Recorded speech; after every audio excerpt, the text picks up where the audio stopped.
نحمده ونصلي على رسوله الكريم أما بعد فأعوذ بالله من الشيطان الرجيم بسم الله الرحمن الرحيم وأما اليتيم فلا تقهر وأما السائل فلا تنهر وقال رسول الله صلى الله عليه وسلم أنا وكافل اليتيم كهاتين في الجنة هكذا وأشار بالسبابة والوسطى وفرج بينهما. زما د اسلام عزتمندو مسلمانانو شتمنو سرمایه‌دارا او مالدارا او بډایا دوستانو ملګرو السلام علیکم ورحمت الله وبرکاتو. دا چې زمونږ او ستاسې په ګران هیواد افغانستان کې بلکې په هر کلي او په قریه کې ډېرې کونډې یتیمان او فقیران موجود دي. دا چې د لوی اختر مبارک ورځې را روانې دي نو ستاسې ټولو سرمایه‌داره ملګرو نه او دوستانو نه زموږ دا خواهش او هیله ده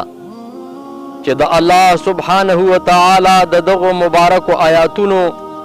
او د محمد رسول الله صلی الله علیه وسلم د دې نبوي حدیث مصداق خپل ځانونه وګرځوئ او د کونډو یتیمانو او د فقیرو خلکو سره د اختر د مبارکو ورځو په مناسبت مرسته او کومک وکړئ تر څو هغوی د اختر مبارکې ورځې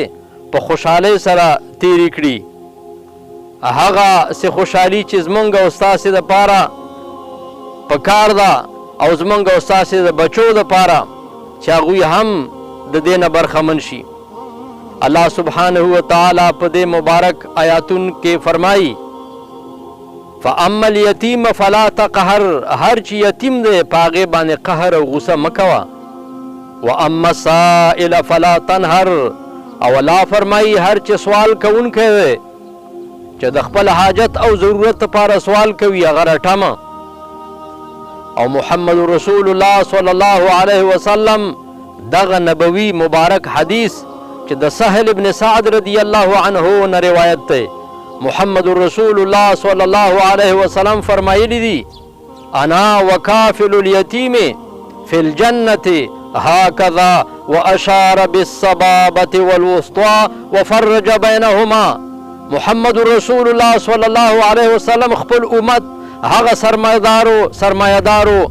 او مالدار او بډایه خلکو ته بشارت او زیری ورکړی چې زه او د یتیم پرورش کوونکي، د فقیرو، د کونډو، د رنډو، د یتیمانو پرورش کوونکي سرمایه‌دار او مالدار خلک به د قیامت په ورځ په جنت کې به زه او دا خلک دغسې وو لکه دا دواړه ګوتې محمد رسول الله صلی الله علیه وسلم په منځنۍ ګوتې سره او په مسواکۍ ګوتې سره اشاره وکړه چې دغه خلک به ما سره په جنت کې دغسې وي. محمد رسول الله صلی الله علیه وسلم به مخکې وي او دغه خلک چې څوک